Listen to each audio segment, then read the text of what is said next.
पढ़े 18 अध्याय लूका वचन 1 से। फिर उसने इसके विषय में कि नित्य प्रार्थना करना और हियाव ना छोड़ना चाहिए, उनसे यह दृष्टांत कहा। किसी नगर में एक न्यायी रहता था जो न परमेश्वर से डरता था और न किसी मनुष्य की परवाह करता था। उसी नगर में एक विधवा भी रहती थी जो उसके पास आकर कहा करती थी, मेरा न्याय चुकाकर मुझे मुद्दई से बचा।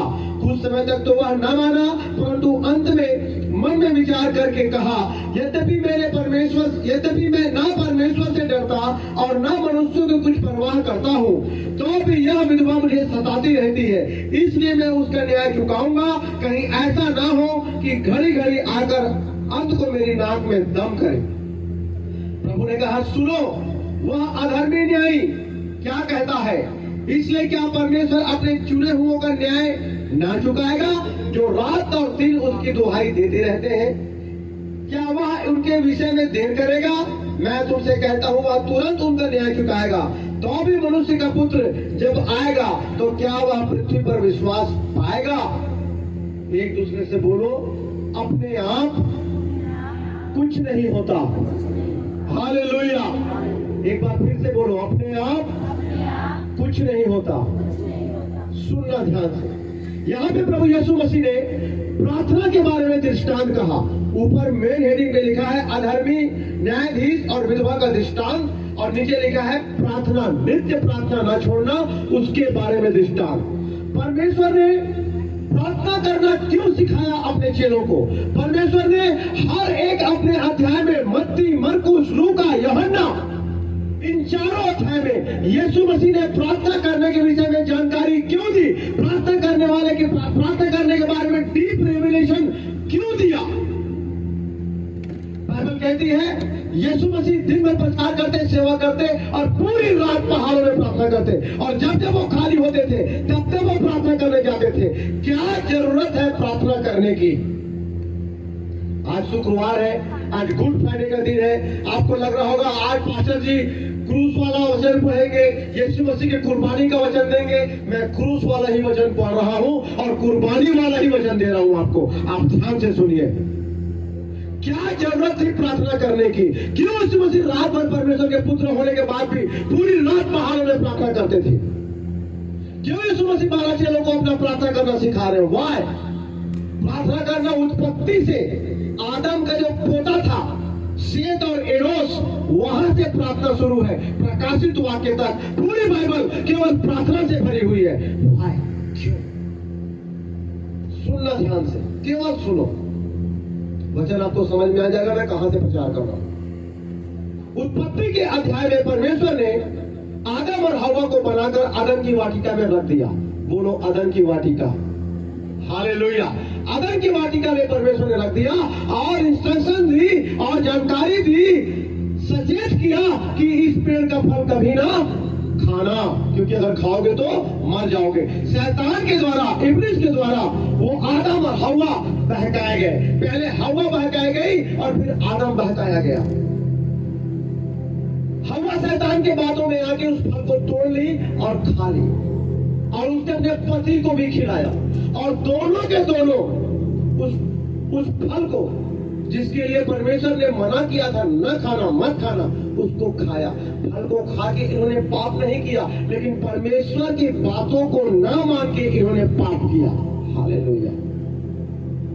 परमेश्वर की अनाज्ञाकारिता करके इन्होंने पाप किया। परमेश्वर के वचन को न मानना ही पाप है। बोलो एक दूसरे, परमेश्वर के वचन को न मानना ही पाप है। आदम और हवा ने परमेश्वर के वचन को नहीं माना, परमेश्वर की बातों को नहीं माना, और जिस फल को खाने के बारे में परमेश्वर ने मना किया था, उस फल को दोनों पति और पत्नी ने खाया। रिजल्ट क्या हुआ? अदन की वाटिका से दोनों बाहर निकाल दिए गए, और परमेश्वर ने ज्वालामयी स्वर्गदूतों को वाटिका के चारों ओर पहरेदारी के लिए लगा दिया कि कोई मनुष्य मतलब आदम और हवा का जब बच्चा होगा तो इनके बच्चे इस अदन की वाटिका में प्रवेश ना कर सके। वो दोनों उस फल को खा के, परमेश्वर के वचन को ना मान के पापी हो गए और अदन की वाटिका से दोनों के दोनों बाहर निकाल दिए गए। उसके बाद क्या हुआ? उसके बाद शुरू हुआ पाप क्षमा का सिलसिला। पुराने नियम में आप देखो, जब लोगों को लगता था कि हमसे पाप हुआ, जब लोगों को लगता था कि हमने परमेश्वर का वचन तोड़ा, तो वो गाय, बैल, भेड़ जो ताजा होता था, जो फ्रेश होता था, जो लूला, लंगड़ा, अंधा, अपाहिज नहीं होता था, उसको वो अपने नाम से कुर्बान करते थे परमेश्वर के मंदिर में जाके, और उसका लहू लेके परम पवित्र स्थान में याजक जाता था और बताता था कि परमेश्वर उस व्यक्ति ने पाप किया था और उसके नाम से एक कुर्बानी दी गई है। बाइबल कहती है हमेशा लहू के द्वारा ही छुटकारा है, कुर्बानी के द्वारा ही छुटकारा है। आमीन। जब कोई व्यक्ति पाप करता, व्यभिचार करता, चोरी करता, तो वहां के याजक को साल में एक बार वो बताता कि मुझसे ये पाप हुआ, और वो पापी व्यक्ति एक भेड़ को, जानवरों का बलिदान क्यों चुना परमेश्वर ने? क्योंकि जानवर निष्पाप होते हैं। जानवरों के लिए बाइबल में कोई वचन नहीं। हालेलुया। वो निष्पाप होते हैं और जानवरों को परमेश्वर ने पाप के बदले कुर्बान करने के लिए मनुष्यों को दिया कि तुम इसको कुर्बानी करना और लहू लेकर परम पवित्र स्थान में जाना और तुमको क्षमा दी जाएगी। लेकिन हर साल वो व्यक्ति पाप करता, हर साल वो व्यभिचार करता, हर साल वो चोरी करता, हर साल वो झूठ बोलता, हर साल माता पिता का अनादर करता, हर साल परमेश्वर की अनाज्ञाकारिता करता, हर दिन वो पापी बनता और वो महायाजक के पास जाता, भेड़ लेके, बैल लेके, बकरा लेके, और उसके सर पे वो हाथ रखता। वो पापी व्यक्ति उस जानवर के सर पे हाथ रखता और जानवर की सारी पवित्रता इसके ऊपर आती और इसका सारा पाप उस जानवर के ऊपर जाता। अब वो जानवर पापी हो गया, अब वो भेड़ पापी हो गया, अब वो बैल पापी हो गया और उसको कुर्बान किया जाता था। पाप की मजदूरी क्या है? हालेलुया। सुनना ध्यान से, ये सिलसिला 4000 साल तक चलता रहा। लोग पाप करते रहे, जानवर मरते रहे, लोग पाप करते रहे, जानवर मरते रहे, लोग पाप करते रहे, जानवर मरते रहे। पिता ने कहा ऐसा कब तक चलेगा? किसी का उद्धार नहीं हो सकता। फिर ये पाप करते जाएंगे, जानवर बलिदान करते जाएंगे, ये पाप करते जाएंगे, जानवर बलिदान करते जाएंगे। ये कब तक चलेगा? परमेश्वर ने एक योजना तैयार की कि मनुष्य जाति से जो अब मैं दूर हो गया हूं, अदन की वाटिका में परमेश्वर ने आदम और हव्वा को जो बाहर निकाला, तब से परमेश्वर ने अपना मुंह मनुष्यों से मोड़ लिया था। क्यों? क्योंकि मनुष्य आदम और हव्वा के बच्चे जब जनते गए, वो होते गए बच्चे, नाती पोता, बच्चे के ऊपर बच्चा, बच्चे के ऊपर बच्चा, बच्चे के ऊपर बच्चा, तो वंश किसका था? वो वंश उसी का था। किसका? आदम का। हालेलुया। मोर ऊपर मोर पापा, मोर पापा के ऊपर मोर दादा, मोर दादा के ऊपर ओखर पापा, ओखर पापा के ऊपर। तो हम कहां पहुंच गए? धीरे धीरे धीरे धीरे धीरे धीरे करके आदम तक। अब आदम अगर पापी था तो मैं कौन हूं? परमेश्वर ने एक योजना बनाया कि सारा वंश ये तो पापी ही पैदा हो रहा है, इनको पवित्र करने के लिए, इनको शुद्ध करने के लिए एक महापवित्र बलिदान की जरूरत है, एक महापवित्र ब्लड की जरूरत है, जिसके बाद एक बार बहाने के बाद दोबारा बहाने की आवश्यकता नहीं है। परमेश्वर ने एक योजना बनाया कि मैं मनुष्यों से अगर मुंह फेर के रखूंगा तो इनका उद्धार करेगा कौन? इसीलिए गिनती 6 अध्याय में 24, 25 और 26 वचन में परमेश्वर ने आशीष देने के लिए जो मूसा को सिखाया कि परमेश्वर अपना मुख तेरी ओर करे। हालेलुया। क्योंकि परमेश्वर पापियों से अपना मुख फेर लेता है। यीशु मसीह जब क्रूस पे थे तो यीशु मसीह ने उस समय पिता नहीं कहा, उसने कहा हे परमेश्वर तूने मुझे क्यों छोड़ दिया? क्यों? क्योंकि जब यीशु मसीह पूरे संसार के पाप को अपने ऊपर लेके खुद पाप बन गया और पाप बन के क्रूस पर जब हाथ में कील और सर में कांटों का ताज लेकर जब क्रूस पे वो लटका हुआ था तो वो आपका और मेरा पाप था, वो परमेश्वर का पुत्र नहीं था, वो आपका और मेरा पाप था। और पिता ने उस समय यीशु मसीह को छोड़ दिया क्योंकि वो पूरे संसार के पाप को लेके खुद पाप बन गया। और उसी समय परमेश्वर पिता ने अपना मुंह यीशु मसीह से मोड़ लिया और उसी समय यीशु मसीह ने चिल्ला के कहा, हे परमेश्वर तूने मुझे क्यों छोड़ दिया? क्योंकि परमेश्वर पिता ने यीशु मसीह की ओर से अपना मुंह, जब आप पाप करते हैं परमेश्वर पिता आपकी ओर से अपना मुंह फेर लेता है। हालेलुया। अब परमेश्वर ने योजना तैयार की कि मुझे एक महापवित्र लहू चाहिए, एक महापवित्र कुर्बानी के लिए, जिसके बाद दोबारा किसी भेड़ किसी बकरे की कुर्बानी नहीं देनी पड़ेगी। एक ही कुर्बानी के द्वारा सारा मानव जाति, पृथ्वी के सारे लोग, हर एक पापी इस कुर्बानी के द्वारा धर्मी ठहराए जाएंगे। हालेलुया। और स्वयं यहोवा परमेश्वर जिसने आदम और हवा को बनाया, स्वयं जिंदा परमेश्वर पिता जिसने मनुष्यों की सृष्टि इस धरती पर की, वही अपने पुत्र के रूप में, यीशु मसीह के रूप में, बाइबल कहती है पवित्र आत्मा के द्वारा मरियम के पेट में गर्भवती हो गया।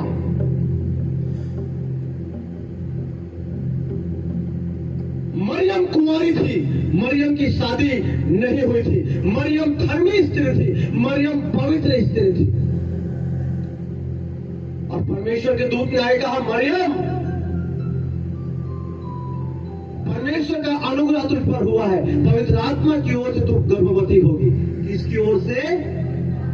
बोलो एक दूसरे से, पवित्र आत्मा की ओर से। मरियम के पेट में जो बच्चा आया वो किसी मर्द का बीज नहीं था, वो किसी इंसान का बीज नहीं था, वो परमेश्वर का बीज था। वो परमेश्वर का आत्मा के द्वारा, परमेश्वर के आत्मा के द्वारा मरियम गर्भवती हुई। एक पवित्र बच्चा उसके गर्भ में था जो किसी पुरुष के मेल के द्वारा नहीं बना था, परमेश्वर के आत्मा के द्वारा बना था। और ठीक 9 महीने बाद जन्म हुआ यीशु मसीह का। हालेलुया। और व्यवस्था के अनुसार 30 साल तक अपने माता और पिता के साथ रहे। 30 साल के बाद उन्होंने सेवकाई शुरू की और जब ठीक 3.5 साल तक उन्होंने अपनी सेवकाई पूरी कर ली और जब आ गया समय कुर्बानी का, जब आ गया समय छुटकारे का, जब आ गया समय उस बलिदान का, जब आ गया समय उसके शरीर का एक एक कतरा लहू का बहा देने का, तो कुर्बानी शुरू हुई। ध्यान से सुनना। अब जिस दिन आदम और हवा को परमेश्वर ने अपने अदन के वाटिका से निकाल के उनकी ओर से अपना मुंह फेर लिया था, अब समय आ गया है मनुष्य की ओर देखने का। हालेलुया। क्रूस पर यीशु मसीह को बलिदान केवल और केवल इसलिए किया गया ताकि आपसे परमेश्वर बात कर सके, क्योंकि बाइबल कहती है जो व्यक्ति यहाँ पाप करता है इस धरती में, परमेश्वर उससे अपना मुंह फेर लेते हैं। और परमेश्वर चाहते हैं आपसे बात करें, परमेश्वर चाहते हैं आपकी प्रार्थना को सुने, परमेश्वर चाहते हैं कि आप उसकी उपस्थिति में जा पाओ, परमेश्वर चाहते हैं वो स्वर्ग को छोड़कर धरती में आपके साथ, आपके परिवार में, आपके घर में, आपके साथ वो रह सके।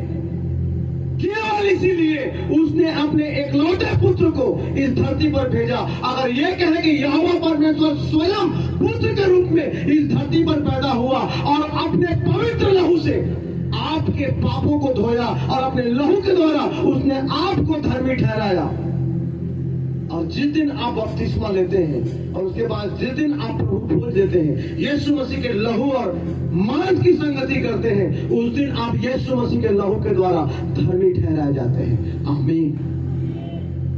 अब परमेश्वर अपना मुंह आपकी ओर करता है और अब आप जब परमेश्वर के उपस्थिति में जाते हैं, अपने प्रार्थना के रूम में जाते हैं, आप उससे बात करते हैं, प्रार्थना करते हैं, आपकी प्रार्थना को वो सुनता है। हालेलुया। आप प्रार्थना कर सको इसलिए यीशु मसीह कुर्बान हुआ। आप परमेश्वर की उपस्थिति में जा सको इसलिए यीशु मसीह कुर्बान हुआ। आप परमेश्वर से अपनी बातों को रख सको, मनवा सको, पूरा करवा सको, इसलिए यीशु मसीह कुर्बान हुआ। हालेलुया। आपकी प्रार्थना के लिए यीशु मसीह कुर्बान हुआ। आप आपके उपवास के लिए यीशु मसीह कुर्बान हुआ, आपके भेंटों के लिए यीशु मसीह कुर्बान हुआ। हालेलुया। अब आप जो भेंट देते हैं प्रभु ग्रहण करता है, आप उपवास रखते हैं प्रभु ग्रहण करता है, आप प्रार्थना करते हैं प्रभु सुनता है।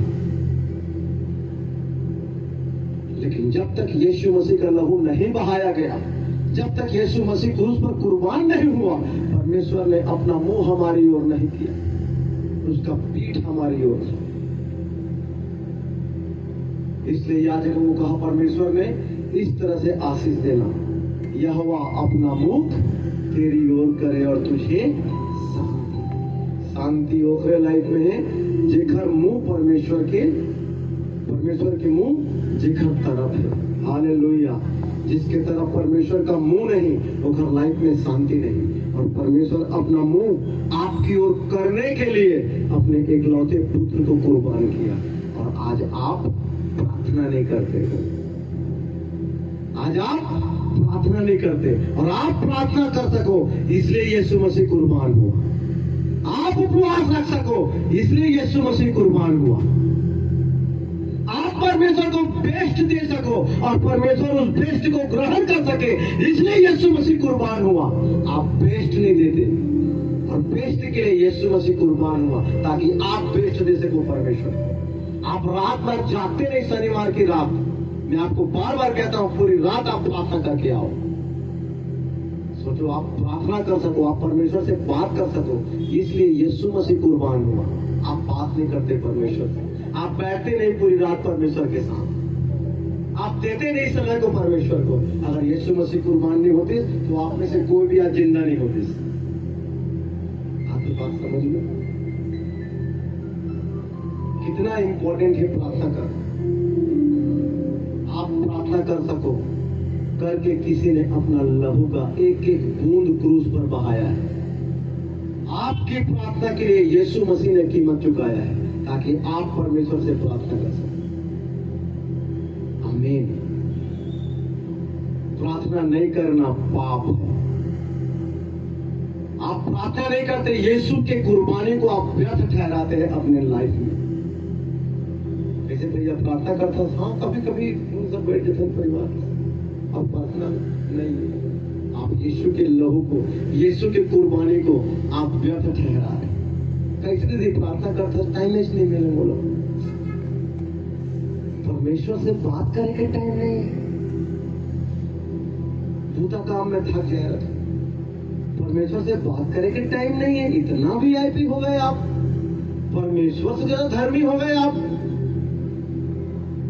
हाँ काटो तो हाथ में ब्लेड से ऐसे और गिराओ 5 बूंद ब्लड, यहाँ के दर्द और यहाँ के दर्द पता चल जाता है।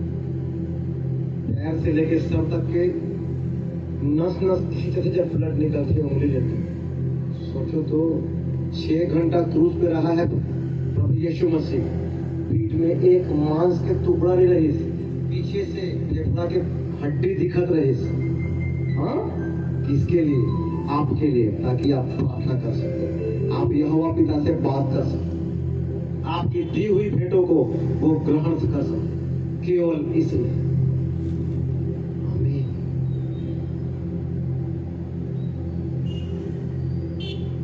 कहते हैं हमारे तरह टाइम नहीं प्रार्थना करें, बपतिस्मा ले लिए, प्रभु भोज ले लिए, चर्च आ गए, चले गए, खाए पिए सो गए, प्रार्थना जीरो।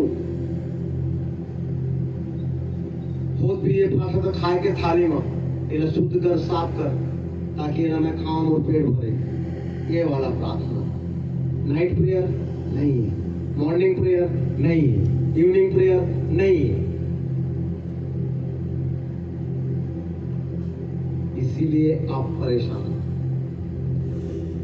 आप अगर प्रार्थना नहीं करते तो परमेश्वर की योजना को जो आपकी लाइफ में ठहराया गया है आप व्यर्थ करते हो उसको। आप ये साबित करते हो कि आपको परमेश्वर की योजना की आवश्यकता नहीं है। आप अपनी लाइफ को खुद सेटल कर सकते हो। आप परमेश्वर के सामने अपने आप को धर्मी ठहराते हो। आप ये साबित करते हो कि यीशु की कुर्बानी की जरूरत मेरी जिंदगी को नहीं है, यीशु की कुर्बानी की आवश्यकता मेरे लाइफ को नहीं, मेरे बच्चों को नहीं, मेरी पत्नी को नहीं। आप ये साबित करते हो प्रार्थना ना करके। चर्च आगे क्या करवाने? पास्टर से फुकवाने।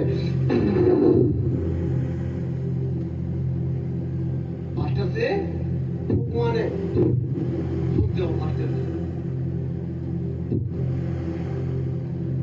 का यीशु मसीह पास्टर पर कुर्बान हो सकेला? काखा टाखा पर कुर्बान हो? हाथ उठाओ सब कोई बार। कल रात पूरा रात प्रार्थना करके कौन आए? हाथ उठाओ। ऑल नाइट प्रेयर ईमानदारी से बताओ।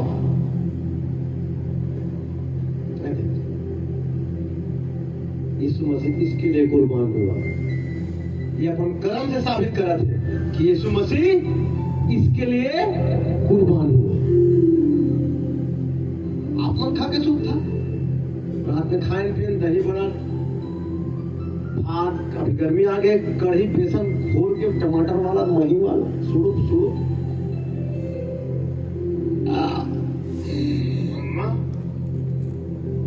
तो बिस्तर लबिछा देते वो। चिंटू को मम्मी बिस्तर लगा दो थोड़ा जल्दी।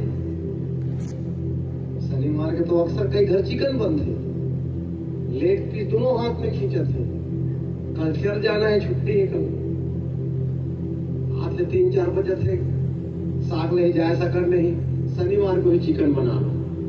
शनिवार के पहल के चिकन खाते दोनों टाइम, दोपहर भी हो रात भी हो, मस्त सुता था।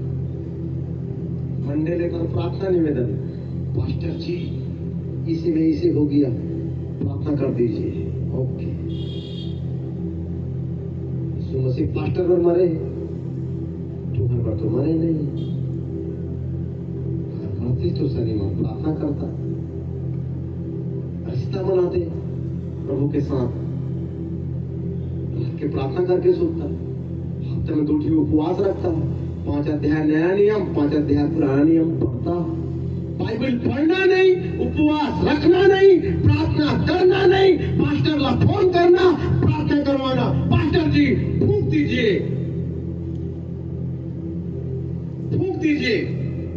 फूका से पास्टर संजा बिहनिया मझनिया, अब फूके के 10-10 रुपए लिफाफा में डाल के फीस हफ्ता में 1 दिन। हालेलुया, क्या जबरदस्त योजना है। परमेश्वर की योजना से वो पार तुम्हारी योजना है। जबरदस्त। ये नहीं चाहे प्रभु, प्रभु जहां पहुंचाना चाहते ना वो जगह तुम्हें कभी दिमाग में सोचे नहीं हुए। बाइबल में लिखा है, न चित्त में चढ़ी न कानों ने सुनी, ऐसी बातों को परमेश्वर हमारे लिए तैयार करता है। जी हाँ, अपन एकलौता पुत्र तुम्हारे पर कुर्बान कर दी, वो कहा नहीं दी तुमला, लेकिन आज कर्जा छुटात नहीं है। बिजनेस चलत नहीं है, धंधा चलत नहीं है, घर में पैसा की कमी घटी बने हुए हैं। यीशु मसीह के पास आके बाइबल कहते हैं वो स्वर्ग को छोड़कर धरती पे आ गया, वो धनी होकर भी कंगाल बन गया, ताकि उसके कंगाल हो जाने से तुम धनी हो जाओ। धनी तुम अल्लाह बनना नहीं है, धनी बने पर बोना पड़ी, बोना फटा नोट है 10 के, यहां से निकल गया। अब ऐसे करत कोई भिखारी रही दाई तो बोला कर था, सिक्का तो कोई रखे नहीं, कर था बोला 10 रुपया, सिक्का नहीं कर 10 रुपया। यीशु मसीह ला कर दे के गया यहाँ आज 10 रुपया, तो भिखारी में और यीशु मसीह में कहा अंतर है? कोई फर्क है? 10 यीशु मसीह ला और 10 बस स्टैंड में भिखारी ला, दोनों में कहा अंतर है? आज कलेसिया सफर का बर कर, आज कलेसिया परेशान का बर है, एक ले। पहला स्थान परमेश्वर ला कभी नहीं देना है, पहला स्थान काला देना है, कमाई ला, पैसा ला, दूसरा स्थान परिवार ला, तीसरा स्थान शादी, छठी बरही, चौथा स्थान पता नहीं कोई दोस्त यार आस पड़ोस, 5वां 6वां पास्टर और कलेसिया प्रभु यीशु मसीह कहीं है ही नहीं है। पास्टर लेखर ले 6वां स्थान का करके संजा भी आना फोन करके तंग करते, चर्च आओ डर में देखेला पड़ती स्थान, उल्टा प्रार्थना करते तो 5 बजे के घर चल रहा था। यीशु मसीह तो है ही नहीं है, कहीं कहाँ है यीशु मसीह?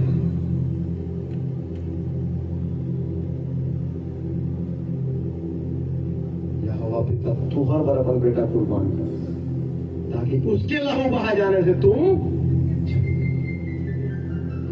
हवा पिता ने अपने बेटे के सर पर कांटों का ताज पहनाया ताकि उसके कांटों के ताज पहनने से तुम्हें शांति मिल सके। आमीन। परमेश्वर पिता ने अपने बेटे को कुर्बान कर दिया, मार दिया क्रूस पे, ताकि तुम्हें नया जीवन मिल सके। आमीन। ताकि आप अनंत जीवन पा जाओ। पाप की मजदूरी मृत्यु, पाप आपके, हमारा यीशु मसीह। हालेलुया। विचार मैं किया, मरीज यीशु मसीह। शराब मैं पिए, मरीज यीशु मसीह। बीमारी मैं मारे, मरीज यीशु मसीह। और पूरे संसार में, पूरी धरती में, पूरे इतिहास में केवल एक ही व्यक्ति है जो तीसरे दिन मुर्दों में से जी उठा, वो है यीशु मसीह। जोर से ताली बजाओ परमेश्वर की महिमा के। आप बताओ, यीशु मसीह किसके लिए जी उठा? आपके लिए। हालेलुया। मेरे लिए। हालेलुया। ताकि हम घर से प्रार्थना करें और वो हमारे सुने और सुन के उत्तर दे, और हम जीवन नहीं जाने यीशु मसीह और हम जानते नहीं यीशु मसीह, हम उखर से बेस्ट बन सके हर मामला में, फाइनेंस में, ब्लेसिंग में, सेहत में, घर में, हर चीज में बेस्ट, बेस्ट द बेस्ट आपको बनाने के लिए परमेश्वर ने अपने आप को कुर्बान किया। आपको बेस्ट से बेस्ट देने के लिए परमेश्वर फिर से तीसरे दिन मुर्दों में से जी उठा। हालेलुया। कोई एक व्यक्ति के नाम बताओ, इतिहास पढ़ लो, भूगोल पढ़ लो, दुनिया का शास्त्र पढ़ लो, कोई भी शास्त्र पढ़ लो, कोई एक व्यक्ति का नाम बताओ जो मुर्दों में से जी उठा हो। केवल और केवल यीशु मसीह, जिसने मृत्यु पर जय पाई। आमीन। और अगर वो जी उठा है मुर्दों में से, तो आप भी जी उठेंगे यीशु मसीह के नाम में। आमीन। आपका मुर्दा फाइनेंस जी उठेगा यीशु मसीह के नाम में। आपके बच्चों का मुर्दा भविष्य जी उठेगा यीशु मसीह के नाम में। आपका मुर्दा सेहत जी उठेगा यीशु मसीह के नाम में। आपके घर की मरी हुई शांति जी उठेगी यीशु मसीह के नाम में। आपके घर का मरा हुआ रिश्ता जी उठेगा यीशु मसीह के जीवित नाम में। आमीन।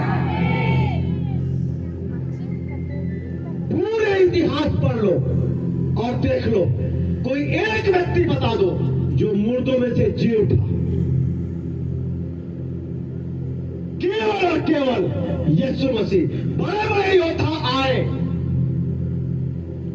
कोई ये हथियार धर के, कोई वो हथियार धर के, कोई ये पकड़ के, कोई वो में सवार होके, सब मर गए, कोई जी नहीं उठा। केवल और केवल यीशु मसीह जी उठा। आमीन। और वही परमेश्वर है। हालेलुया। वो आपसे मिल सके, आप उससे बात कर सको, आप प्रार्थना कर सको, आप अपनी बात उसके सामने रख सको। उसने अपना लहू बहाया केवल इसलिए। और अब आप जब बात करो तो आपका वो उत्तर दे सके, वो जी उठा इसलिए। आमीन।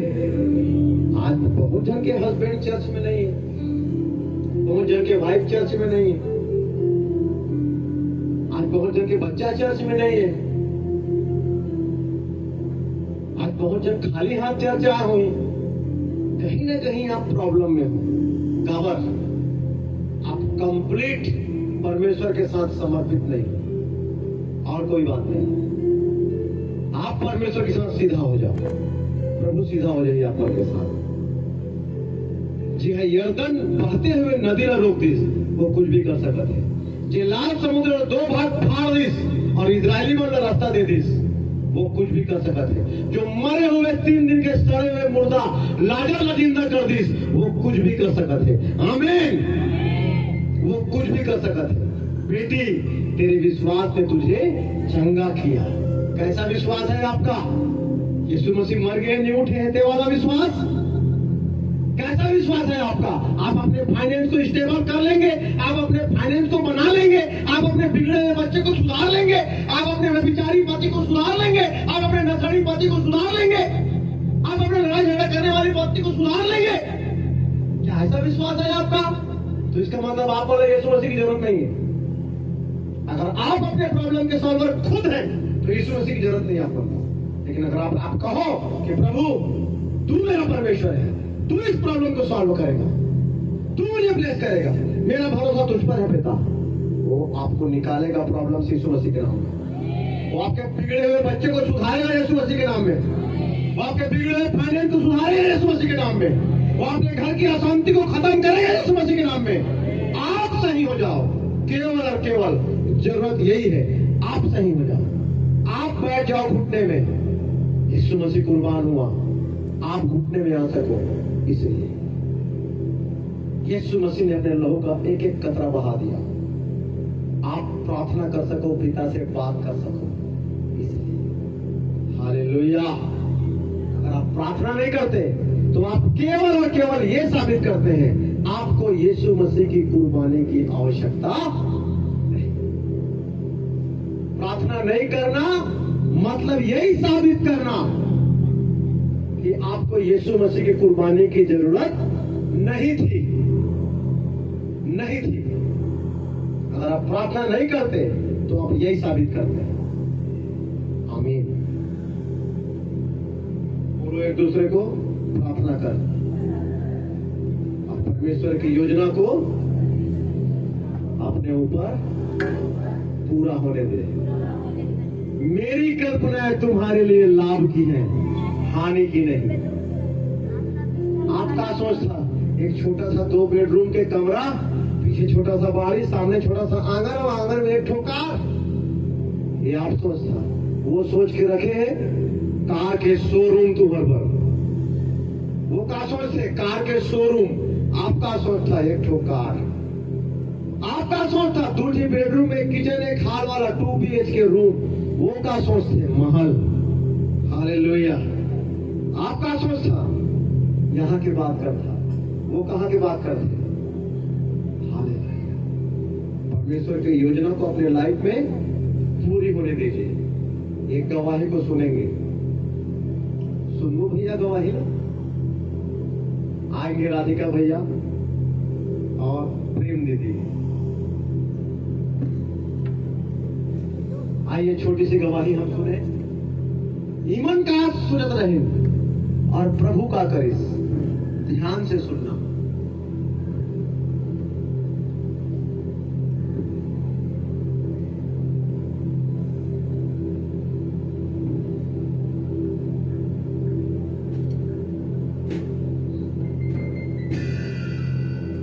ध्यान से सुनना।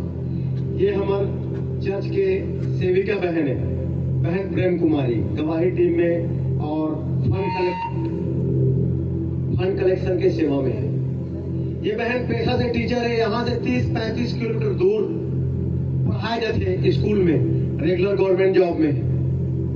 ये बहन चाहत रही कि भैया मैं सुबह 6 बजे 7 बजे 8 बजे मैं निकल जाता हूँ, और परिवार भी बच्चा भी, मुझे प्रार्थना करके समय नहीं मिले।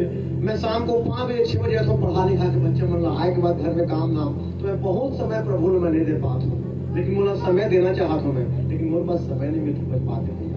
मुझे ट्रांसफर कराना है, आप ट्रांसफर करवा दीजिए या प्रार्थना कीजिए, कुछ ना कुछ प्रभु अनुग्रह करें। हम सब प्रार्थना में रहें, बहन भी प्रार्थना में रहे। एक बार ट्रांसफर हो भी फिर कैंसिल हो गई।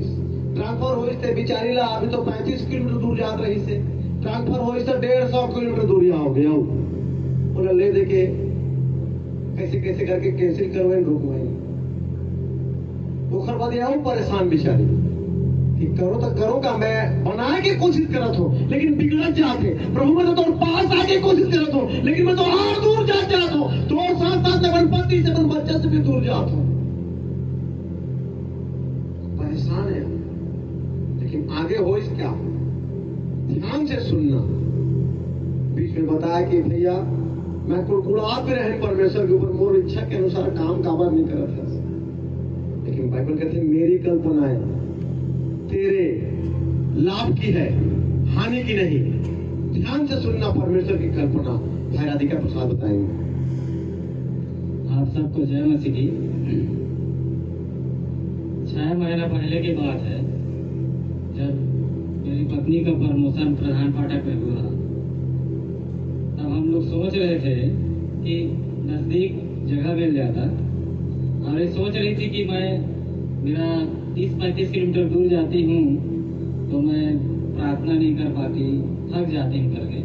तो इसके मन में ये था कि नज़दीक हो जाता तो मैं प्रभु को समय दे पाती। अब उसी सिलसिले में जब प्रमोशन हुआ तो हम लोग जो उसका प्रोसेस होता है उसको किए भी कि नज़दीक मिले करके, लेकिन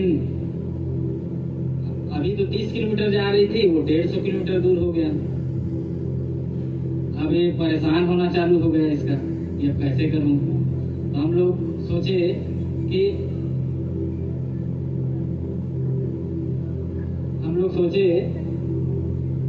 कि उसको ज्वाइन नहीं करेंगे।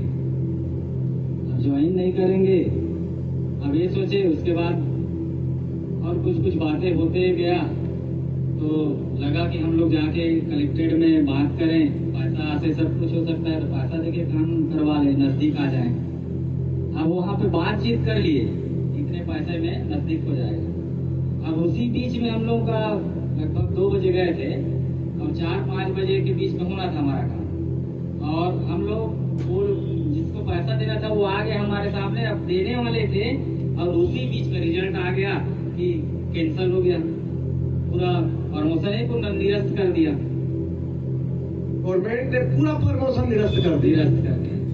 अब हमारा समझ तो अब दिमाग खराब हो गया, क्या हो क्या रहा है। अब 150 किलोमीटर दूर था, उसको पैसा दे के हम लोग नजदीक में आना चाह रहे थे, उसका भी बात हो गया, अब पूरा प्रमोशन ही निरस्त कर दिया। अब उसमें क्या हुआ, उसके बाद हम लोग लड़ते झगड़ते दोनों आ गए घर।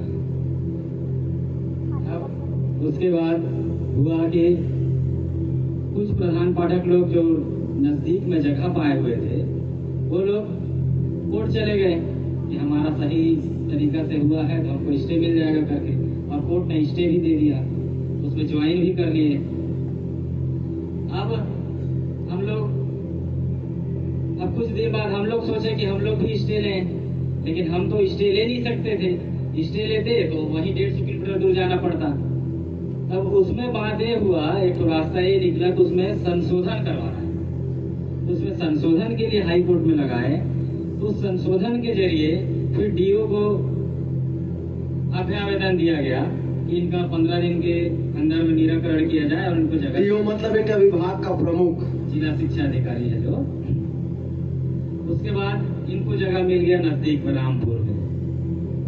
अब देखिए, अब यहाँ पे परमेश्वर की योजना जो था वो पता चला कि अगर अभी फिर ये सुनने में आया, मतलब आ गया आदेश कि फिर से सबको निरस्त करके फिर से काउंसलिंग होगा।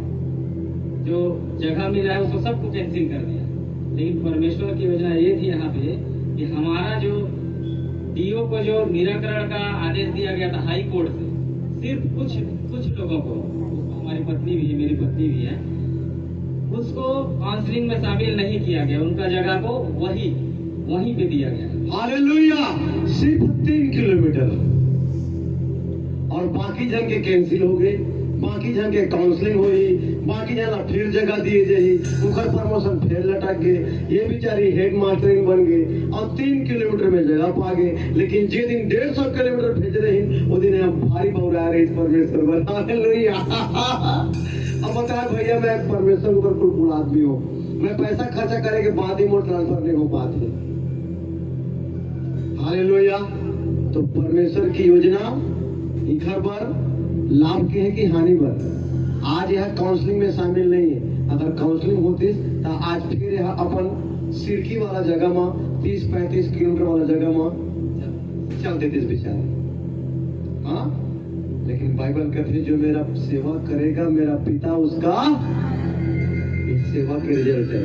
जितने मैं सेवा दे है ना, मैं देखे कि अगर प्रार्थना के उत्तर आते नहीं है तो प्रार्थना के उत्तर जब ना आए तो बेस्ट ऑप्शन है उत्तर दे के, उत्तर पाए के, वही सेवा। हमें सेवा दे दे कि आप गवाही टीम में सेवा करो। एक और बहन रही गवाही टीम में सेवा करे बा, थोड़ा सा कुछ मिस्टेक हुई तो मन नहीं कर पाए तो हम ये पहला सेवा दे कि आप उनकी जगह आप सेवा करो। तो यहाँ पहले दिन लड़ दिस मोकरा टाइप नहीं, मैं नहीं कर पाऊँ। बोला बहुत बेकार लगी कि मैं चाहता हूँ कि ये ब्लेस हो, लेकिन इन्हें थोड़ी मालूम है मैं क्या चाहता हूँ।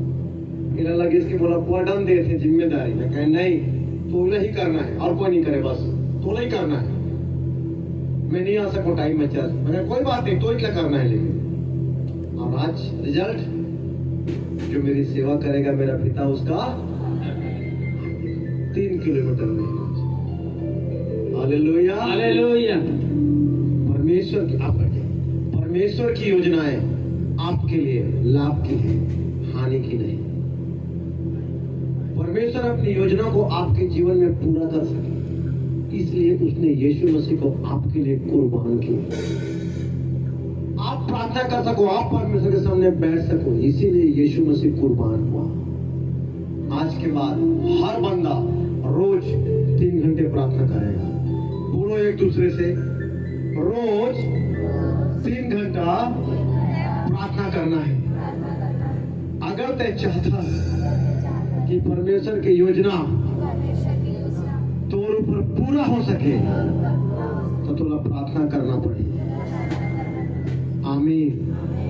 जब आप 3 घंटा रोज प्रार्थना करोगे ना, तो ऐसे ऐसे लेन करने की जरूरत नहीं पड़ेगी, जरूरत नहीं है। जब आप रात भर प्रार्थना करके आई है ना, और आई मेरे लिए मैं कहूँ यीशु मसीह के नाम में आउट, सब आउट। मोर कहने नहीं, तुम्हारी प्रार्थना से सारा कर्जा आउट, सारा बीमारी आउट, सारा दुख आउट, तुम्हारी प्रार्थना से। कि आप जब प्रार्थना करके आए हैं तो आप एकदम भरे हुए सामर्थ्य से। आप का की जरूरत है, एक ऐसे माचिस घोष के पैरा बात है नहीं, बस एक माचिस की जरूरत है, वो माचिस मैं हूं। हालेलुया। आप सामर्थ्य, आग लग जाए यीशु मसीह के नाम। अगले बार शनिवार पूरा रात प्रार्थना करके संडे के लिए से आओगे। सब उस निंदा दिखना चाहिए, जो उस निंदा नहीं दिखी तो मैं जानदार हूं। अब आप कब को मेकअप कर लो, उस निंदा नहीं किसी का मेकअप करके कब को ब्यूटी पार्लर चल देवा, लेकिन वह तुम्हारा उस निंदा को नहीं बना सके, वह फ्रेश बना के काम करते तो नाटक पार्टी तो हो ही नहीं सके। हर व्यक्ति उस निंदा दिखना चाहिए, ऐसे ऐसे एकदम रंजत रहेगा, नींद लागत वाला। आमीन। शनिवार होल नाइट प्रार्थना के बाद आएंगे, यीशु मसीह आप पर कुर्बान हो, ताकि आप प्रार्थना कर सको, पिता से बात कर सको। आमीन। आइए हम सभी अपने स्थानों में खड़े हो जाएं, 1 मिनट प्रार्थना करें। आप सभी अपना पवित्र शास्त्र उठाएं, मेरे साथ हैं। सर्वशक्तिमान पिता, आज हमने तेरे वचन से सीखा प्रभु, यीशु मसीह हमारे लिए कुर्बान हुआ। पिता, तू चाहता था कि तू हमसे बात कर सके, हमारे साथ रह सके, हमारी बातों को सुन सके, क्योंकि बाइबल कहती है तू पापियों से अपने मुख को फेर लेता है। तूने अपने बेटे को कुर्बान करके हमें धर्मी बना दिया, ताकि तू हमारे साथ मेल मिलाप कर सके। आज के बाद पिता, मैं प्रार्थना करूंगा, मैं तेरे साथ मेल मिलाप करूंगा, मैं तेरे सामने बैठूंगा, मैं 24 घंटा में 3 घंटा रोज तुझे दूंगा, मैं समय का 10वां तुझे दूंगा। मुझे ग्रेस दे, तेरे सामने बैठने का मुझे अनुग्रह दे। आज जो कुछ मैंने सुना है, इसे मैं अपने जीवन में अमल करूंगा।